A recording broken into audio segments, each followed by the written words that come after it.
Welcome to the Money and Marriage Challenge. Some qualifiers. You don't have to be in a committed relationship to benefit from this program. Some of the information is couple-centric, such as the apps we recommend. My name is Ronald Hunt. I'm here with Dynasty Maitland, and our goal from this training is to curb financial illiteracy.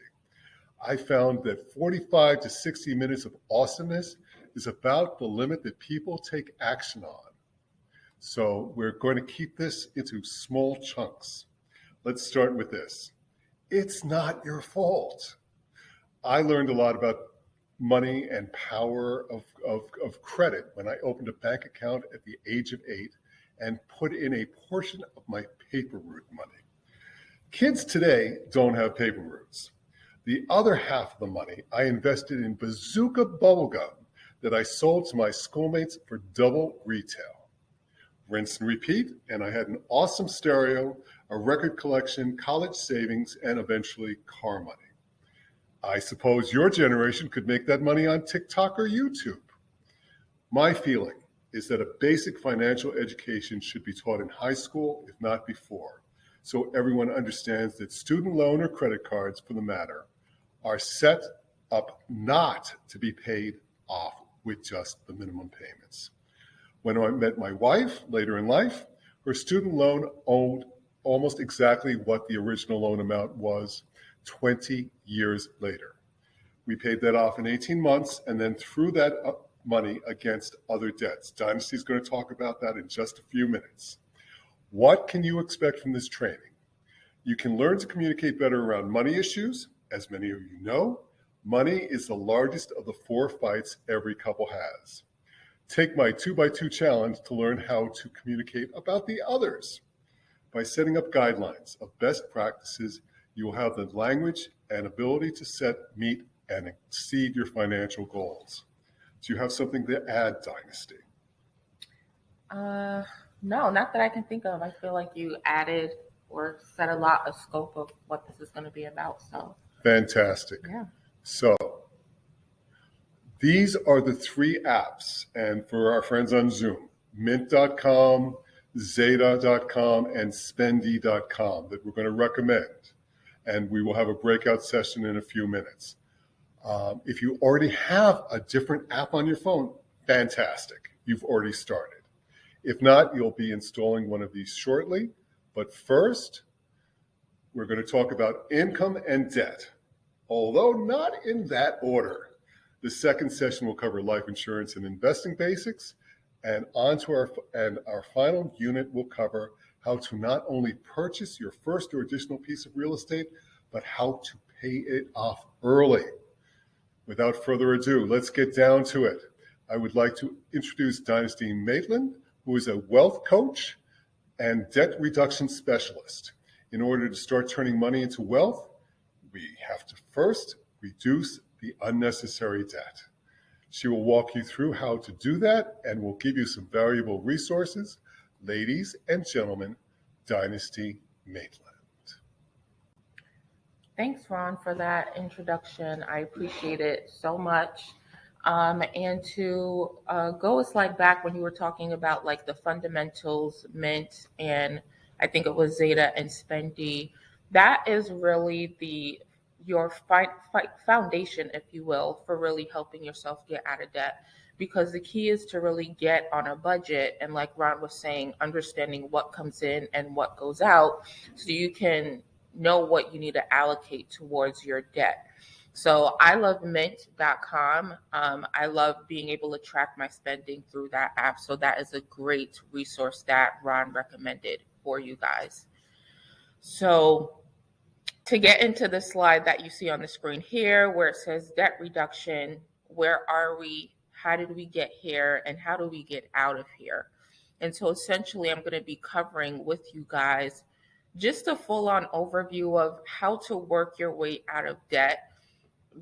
What I'm going to say sounds really simple and might sound like it might take you 3 to 6 months, but this can be a 18, maybe even 24-month process for yourself. So understand that it's going to take time, but with dedication and consistency and having the right surroundings or people around you, I should say, you can definitely accomplish it. So, where are we is the first thing I started with. And I think even if, when you think about if you're traveling somewhere and you're trying to get to a destination and you're lost, first you have to discover where you're at, taking a look at your surroundings. And that's the same thing I do with my clients when I'm helping them work out of their credit card debt or student loan debt or whatever kind of debt that they have. And so I like to just have an honest, open conversation with them and say, okay, what type of debt do you have? Because there's medical debt, student loan, credit card debt.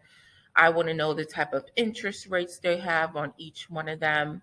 I want to know how much they're putting towards the debt each month, because I think a lot of times, and I don't know if you can relate to this, but a lot of times I see clients come to me paying the minimum payment on this and then throwing $500 here and throwing another $1,000 here. And it's just a very chaotic situation. And so I like to just get a full view of where they're at so that we can then figure out, okay, what do we need to do from here? And that leads me into talking about how did we get here, right? Because it's one thing to come to me and say, I need your help, Dynasty, to get out of debt. I can help you get out of debt, no problem. But the issue is you can always fumble right back into debt right after we work off, $5,000 or $10,000. So I like to go over with my clients, what are some things that got us here? Sometimes it is, an emergency that we, didn't see coming, or maybe our emergency fund didn't fully cover it. So we had to put it on a credit card. But then there are some instances where it is a sustained habit, if you will, of overspending. And we have to address those overspending behaviors so that we can then stop that cycle of getting into debt over and over and over and not truly getting out.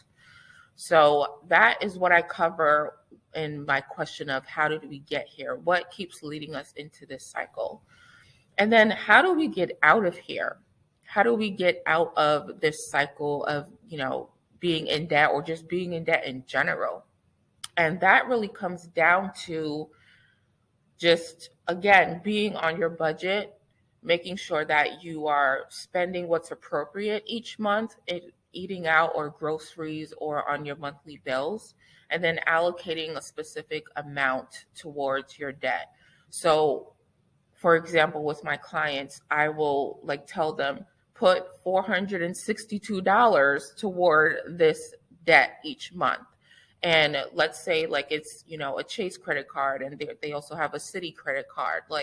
We are going to just pay down one credit card at a time until we're done with that, and then move on to the next one. So there's a lot of ways to get out of debt. There is the debt snowball, where you can pay off your lowest debt first and then pay the highest. And then there's also the paying off your highest interest first and then going down to the lowest interest after that. So I believe you got to pick the method that works best for you. But that is my thoughts on debt reduction and how to get out of debt. So do you have anything, Ron? Oh, Dynasty, that was so amazing. Good. There's I hope that everyone took some notes, and there are a couple things in there that I really enjoyed, and we'll touch on them as we go through a couple of the other slides. Have your budget. Yeah. I thought that was fantastic. Yeah. You're going to spend this on food. We're going to talk about clothes later, because clothes get a lot. Of people. Yeah, it does, especially women. I think maybe. We're going to talk about that, and to pay off one at a time. It really is what works for you. Yeah. So because if you do pay one off, you have that feeling of accomplishment, and you can give each other a high five. Yes. Right? Right. And then you move on to the next. And we talked about that earlier, where we paid off my wife's student loans and started putting it against the mortgage. Yep. Beautiful, beautiful stuff. Yep. So I'd like to touch on the flip side of spending your money. That is, of course, income. Your income can be from your job, your investments, a trust fund, a settlement, or alimony. Mhm. Some of you might have another, but if you're still getting money from mom and dad, it will complicate your ability to share finances with your partner. It always does, doesn't it? Yeah, I agree. My daughter's boyfriend, I hope he's not listening. His parents still pay his cell phone bill. Yeah. It's a problem Yeah. because it builds a little bit of resentment in the relationship. Yeah. My daughter's very independent, and it's not that we don't help out every so often for big events, Yeah. but she wants to take care of business, and it's a little conflict for them. Yeah. So we've come up with a number of what's coming in because, again, in order to pay down the debt that Destiny talked about, we need to know that number. Mhm. So let's get you started on a few of my favorite apps for couples. Mint, Zeta, and Spendi. Now, the reason I like these apps is because they're real-time apps. Both of you can share them, and you can be aware of your money and the mutual goals that you have on a regular basis. I'm going to tell you a big secret. You don't have to use these apps, but these allow both of you to see how you are doing, and that gives people encouragement in the system. Maybe you're using Quicken. Maybe your bank has one. You can even do this in an Excel spreadsheet or by hard copy. It doesn't totally matter as long as you do it, but you need to commit to it. Yeah. Because if you put it in your I or G calendar at a specific time each week, you'll sit down with your partner and you'll see how you're doing. Once you're debt free, and it might happen less often, and it will happen less often, but you can celebrate how far you've come. Thank you for your time so far, as I know it is as valuable as money. More so when you get to be my age, but that is a different course. So we're going to go back to the breakout side. And we're going to put on a timer for 8 minutes. And that's going to give you a chance to install one of the 3 apps that we talked about, and we're going to put them up on the screen again just quickly for you, and have a short conversation of how you're going to get started on money.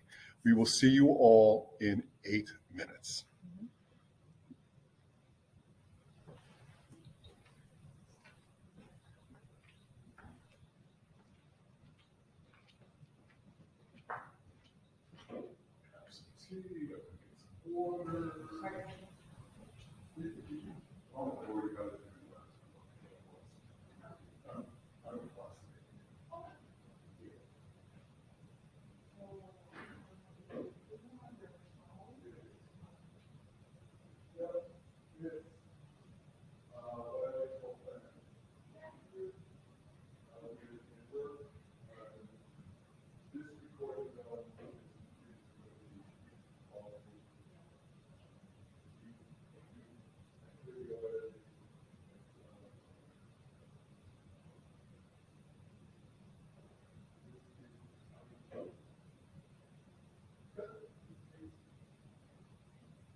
So, Dynasty. Mm-hmm.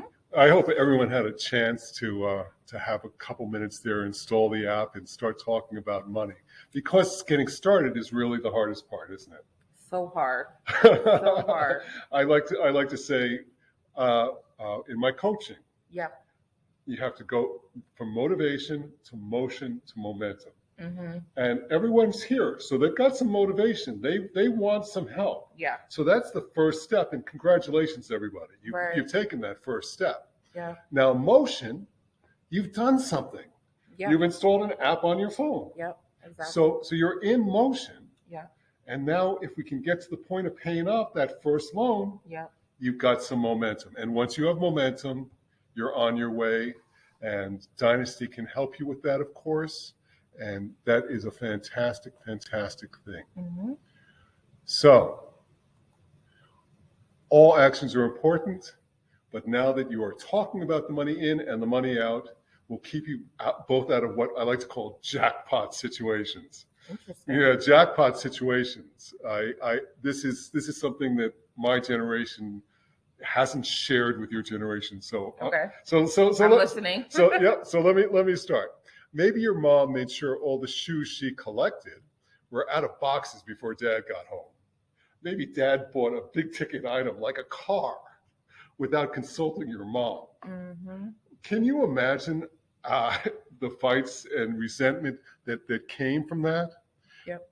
That really challenged their relationship. And it was a different time. Yep. So people got over it. But now, Okay. yeah, people who get financial resentment, Yep. it grows and grows and grows, and it's always under the surface, and it creates other problems. Mm. So I'm gonna show everybody where people spend some money in today's world. This is a slide that I picked up from 2020. Oh, okay. All right. That was a big year. And of course, Yeah. so your mileage will vary, of course. No two people spend or save exactly the same way or amount. In the end, it's called a zero-sum game, if you remember back to accounting. Not really. Oh, but again, it's I remember that wording. it's money in, money out. In order to Okay. take care of, we want to start putting money to protect us and get ahead. It usually has to come from somewhere else. And because we helped you guys install the apps, I don't have to be the guy to tell you to give up all of your Starbucks trips. But I will share with you that Cumbies is 80% less. We make our cappuccinos at home, and it costs us about 40 cents. Avocado toast at home costs about $1 for both of you. So I want to give you a good reason not to give up that Starbucks cup. If you use it to supercharge your first hour at work, or you reward yourself for success, if you can associate a positive outcome from that investment, it can well be worth the 15 minutes in line or drive-through and $7. Perhaps it's clothing. My millennials go a bit overboard on clothing. It could be related to Instagram. Back in the day, it was fashion magazines, right? Yeah. So there's only so much room in the dresser or closet, though. Maybe you can sell the designer goods you're not using on Poshmark and finance your clothing budget that way. And then instead of putting it on the credit cards. Yeah. What do you think about that, Dynasty? It's funny you mentioned that because I do actually sell clothes on Poshmark. So, yeah, and I've used it in the past to either help me like purchase something I needed for the month or just throw that extra maybe $15 for the 3 things I sold at either savings or some debt. So, yeah, it can help. I have trouble with clothes and sales. If I go and I find a really nice shirt on sale for $15, it would have been $50 originally. I buy it, and now I've got shirts in plastic that won't fit on my shelves because I can't always give up that sale, that savings angle. And Right. people, my mom used to say, she says, you have no idea how much money I saved you today with a big bag of stuff that may have stayed in that big bag of stuff for a while. Right. And I think that you would like to say something along the lines of, well, that's still money you spent, right? It is, yeah. It is still money you spent, even though you got it for cheaper than what it would have cost. You still spent money, whereas maybe you could have just spent nothing if you really didn't need it. Exactly. And that becomes your value equation. Mhm. And if something gives you value, as I said, if you want to reward yourself Yeah, with a cup of high octane coffee, yeah, but I also want you to think about those 15 minutes you're giving up every day in line. yeah, true. Because That's true. I know that you have a side gig. I know I have a side gig. Yeah. I'm sure almost everybody out there hustles for to make a little extra money. Yeah, Our time is important to us. So don't just think about the $7, but think about that 15 minutes a day. So here's another suggestion for couples that I'm sure the app's going to help you with. Cook a big crock pot meal on the weekend and take some lunches and have some leftovers during the week. Don't order or dine out as much, right? hmm That's a huge expense for a lot of people. it is. And it doesn't have to be. I make a pot of chili for $15. We'll get 8 meals out of it. Yeah, cooking can be fun, even if you are, single or you're married. Bring a friend over, or incorporate your kids and make it a family activity. It doesn't have to be stressful. Back in the day, that was probably one of the things that my girlfriends liked about me was that I could cook. Yeah, yeah, It gave us a chance to collaborate in the kitchen, and I think that it might be generational, but back in those days, and there was a huge division of labor in the house where women did almost everything, okay, and yeah, and men sat on the couch and watched football. yeah. I think for my parents too. Yeah, that was what it would look like. So we've had these small successes, and we talked about just saving some money in small ways. But I'm going to give you something really interesting right now, because there are 1,000 other suggestions, and I'd be happy to share my YouTube playlist with those who want them. Because remember, it's not about being inspired. It's not just about being inspired to take those small steps, so you can pay down bills and free up those funds for your goals. But let's talk about savings, because savings is the part that it starts to get exciting. Yes.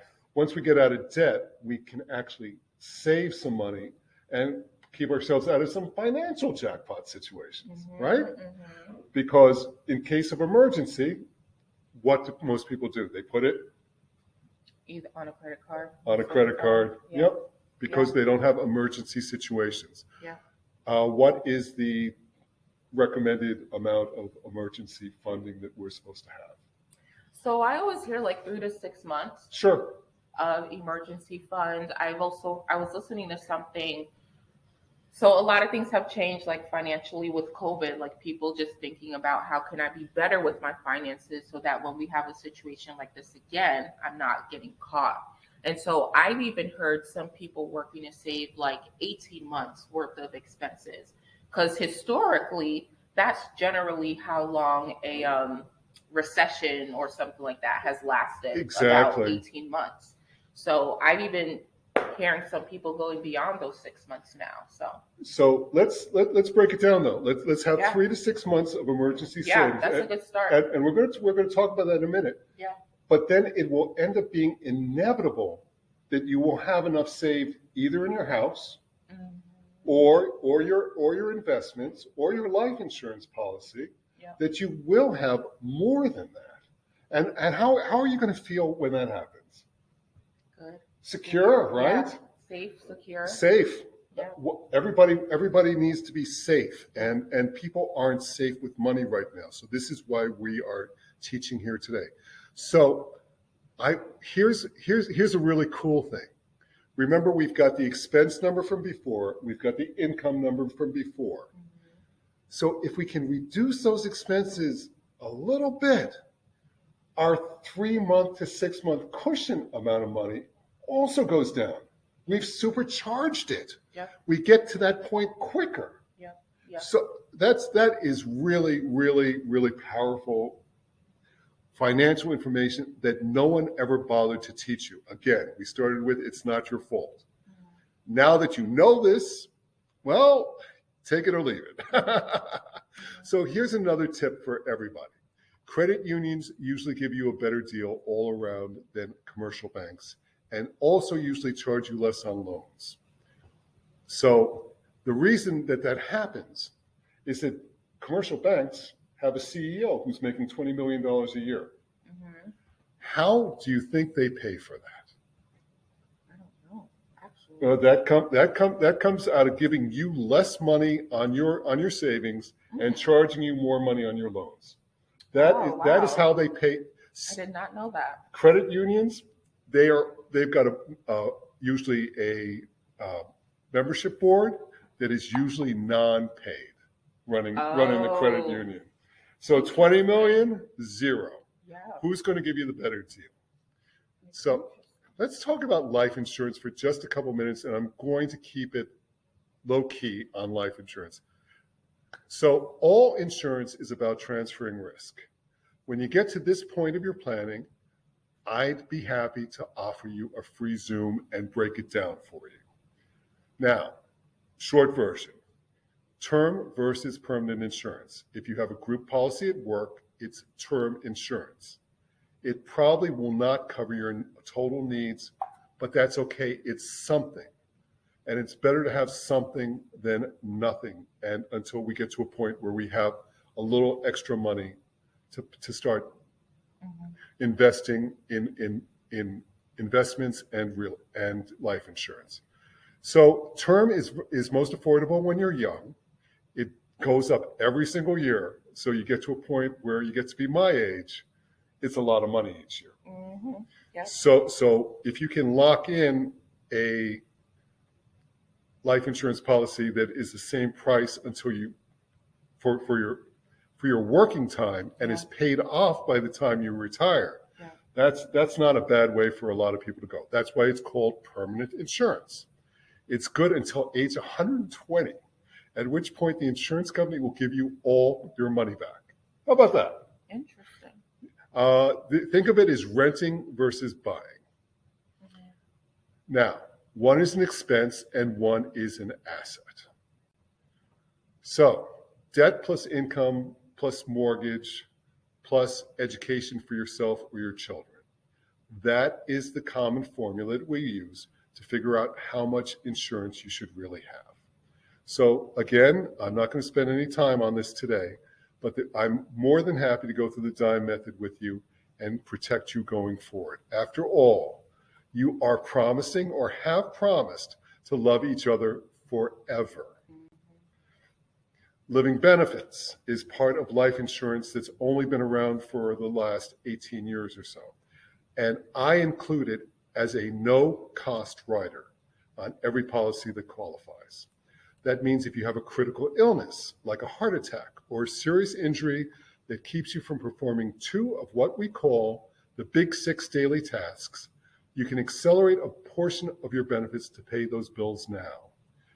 And Dynasty, do you know the numbers on how many bankruptcies in this country are medical bankruptcies? I don't know the exact number, but I think it's probably like one of the number one reasons people declare bankruptcy. It is the number one reason. 60% of all bankruptcies in America are medically related. And this keeps this no-cost living benefits keeps you out of medical bankruptcy. Also, if I can add really quick, please.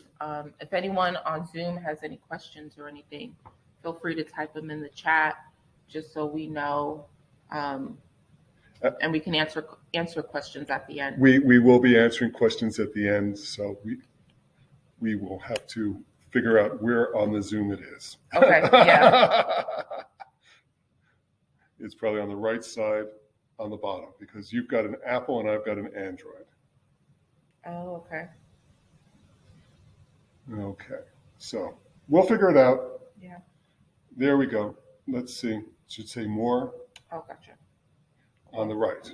All right, sounds good. Okay, so if we can do that, if we can protect you when you get not just money for your loved ones should you pass away, but money for you if you get ill or injured seriously now. It will not only save yourself from bankruptcy, but it will save your home, your business, your relationships. And I've seen this happen, and I've got a YouTube story as well, if anybody wants to see that. I had a serious accident. So, one of my favorite parts, real estate, destiny. Everybody was looking for a house last year, weren't they? Right.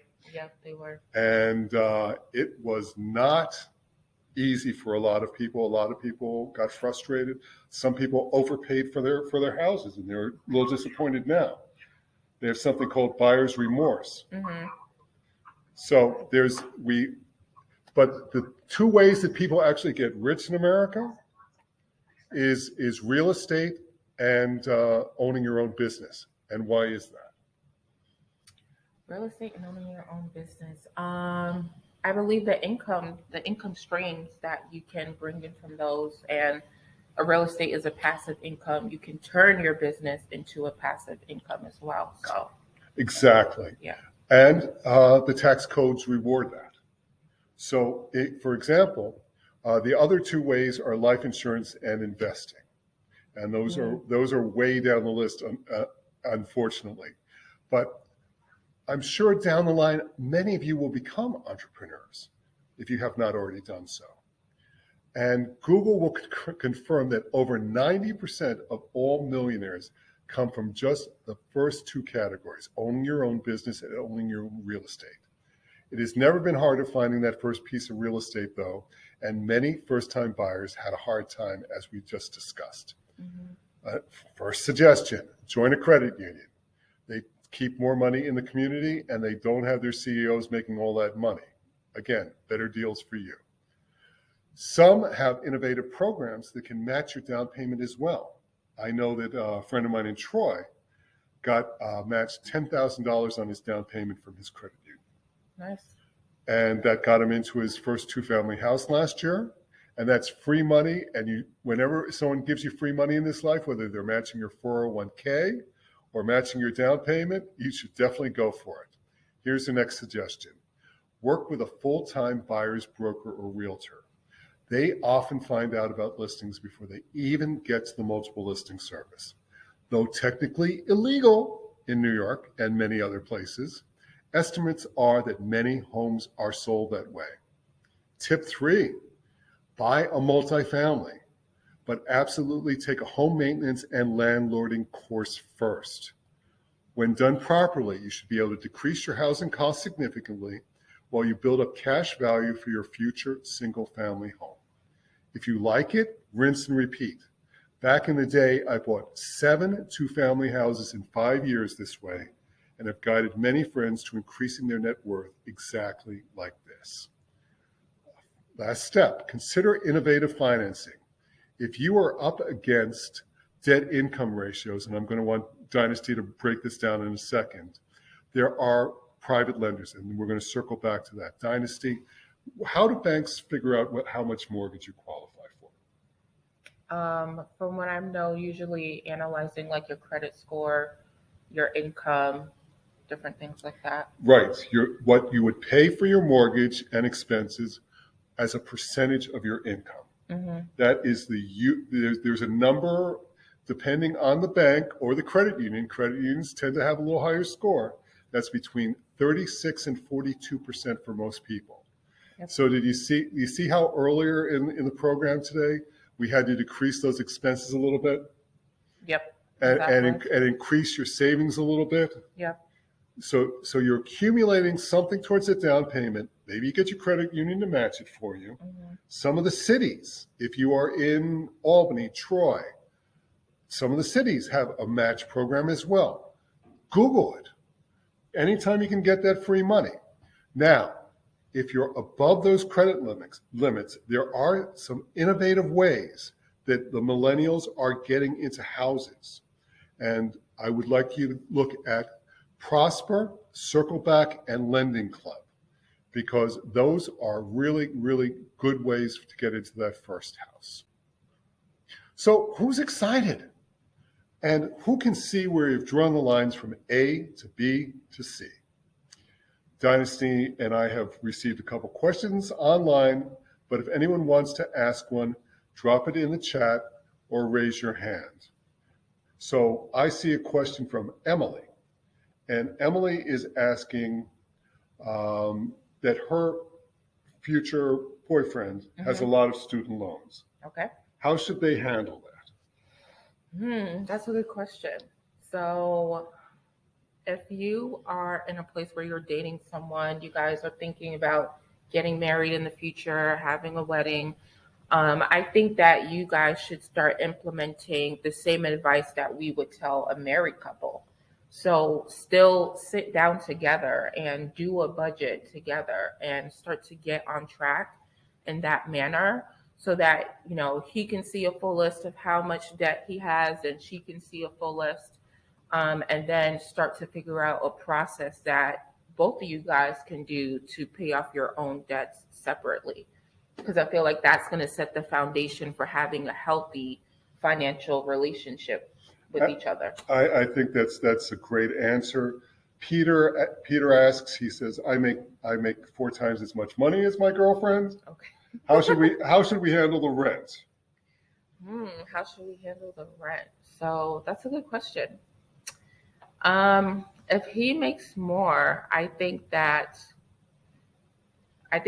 they should walk into the situation understanding that they are splitting expenses. If they still decide that, either they split half the rent, she does half or he does half, or they can say, you know what, you can pay all of the fixed expenses, I'll pay like the groceries or whatever, different situation. What do you think? I think that's a great answer. Yeah. I also think that in those situations, it's all about the communication, isn't it? Right. To have that communication, I'll pay half the rent, but I'm not going to have a whole lot of money to go out, and I know you like to go out, so Right. let's talk about it up front. Right. And if you want to cover some of the entertainment, Right. that might be a place where Peter can help out a little bit more. Yeah. That's a good question, Peter. Do we have anything else from Zoom coming in? Let me check really quick.